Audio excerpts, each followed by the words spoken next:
Assalamu alaykum, muhtaram televizor ko'rguvchilar. Ko'rib atqaninglar Erkin Osiyo radiosi to'g'ri televiziyasining haftalik xabarlar programmasi. Mazkur programmamizda mush bir hafta jarayonida berilgan muhim xabarlarni takrorlab o'tmoqchimiz. Men Erkin. Men Gulchehra. Uyg'ur milliy harakati rahbari Robiya Qodir xonim qatorliq 241 kishi 2011-yillik Nobel tinchlik mukofoti nomzodligiga ko'rsatildi. Fransiya agentligining bu vaqtdagi xabarida bu yillik nomzodlar ichida sobiq Germaniya bosh ministri Helmut Kohl, Liberiya bosh ministri Alin Johnson va Uyg'ur kishilik huquq faoliyatchisi Robiya Qodir xonimning borligi bildirilgan. 2010-yillik Nobel tinchlik mukofoti Xitoy o'qituvchisi Liu Xiaoboga berilgan edi. O'tgan hafta Kaliforniyada Uyg'urlarga oid ikki faoliyat bo'lib o'tdi. Bularning biri 24 fevral Kaliforniyaning San-Fransisko shahrida o'tkazilgan Uyg'ur she'riyati va adabiyotiga bag'ishlangan she'riyat kechiligi. 24 fevral San-Fransisko shahrida o'tkazilgan she'riyat kechiligini mazkur shaharga joylashgan san'at va tarjima markazi uyushtirgan. Faoliyatga 100 dan ortiq shoir, san'atkor va Uyg'ur madaniyatiga qiziquvchilar qatnashgan. Mazkur faoliyatda Do'lqin Qambiri Uyg'ur she'riyati haqida maxsus doklad bergan. Faoliyatda san'at va tarjima markazining mas'uli shoir Jeffrey Young ilgari mazkur markaz nashr qilgan inglizcha Uyg'ur she'riyat namunlarini deklaratsiya qilgan. O'tgan hafta Kaliforniyada o'tkazilgan faoliyatlarning yana biri 25 fevral San-Fransisko shahri yonidagi Berkeley universitetida Uyg'ur masalasi to'g'risida chaqirilgan ilmiy muhokama yig'ini. Bu muhokama yig'inida Amerikaning atoqli Uyg'ur masalasi tadqiqotchisi professor Jogladni, advokat Nuri Turkal qatorliqlar O'rta Osiyo va Uyg'urlar Shanxay hamkorlik tashkilotining nishoni 5-iyul voqeasidan keyingi Turkiya-Xitoy munosabatlarining taraqqiyoti qatorliq masalalarda doklad bergan.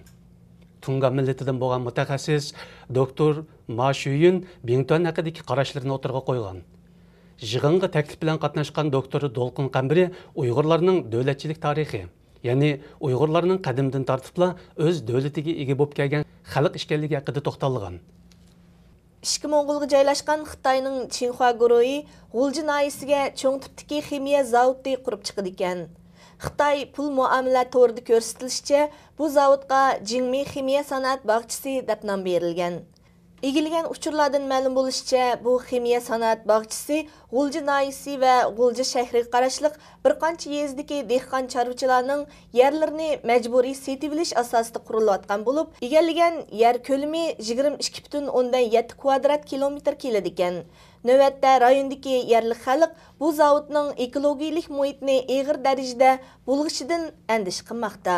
Halbuki hukumat bu haqda hech qanday o'rinlashtirish olib bormagan. Uyg'ur elida muhabbatning 10 shartini aqtirishga davlat amalliq atriti mas'ul bo'lgan.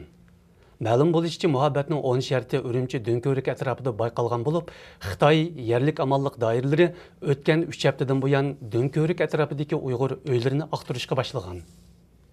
Tangritog rayoniga qarashli ma'lum saqchixonadan ziyoratimizni qabul qilgan bir Uyg'ur saqchi muhabbatning 10 shartini aqtirishga davlat amalliq atriti mas'ul ekanligini oshkorladi.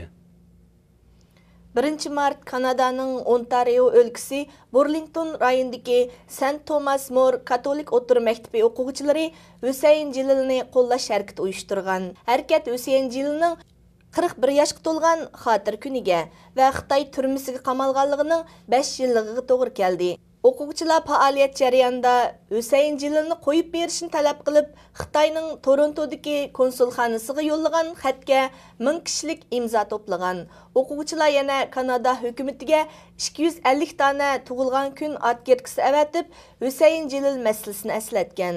Husayn Jilil 2006-yili O'zbekistonga tuqqan yo'qlashga borganda tutqun qilinib, Xitoyga o'tkazib berilgan edi.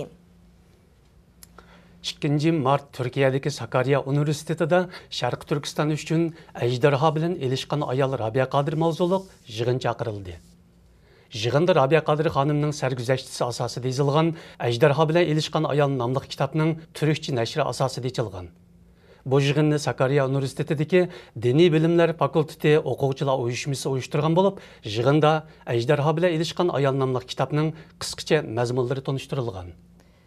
Radiomiz egallagan uchurlarga qaraganda 2 mart Xitoy hukumati Kucha noyisida Xitoy qurolli qismlari bilan saqchilarning birlashma chorlash harakatini elib borgan.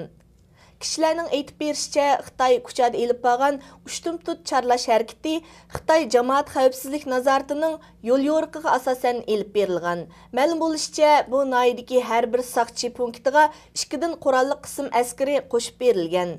Mazkur harakat O'rta Sharqda hukumatga qarshi elib berilayotgan namoyishlar g'alabaga erishayotgan paytga to'g'ri keldi.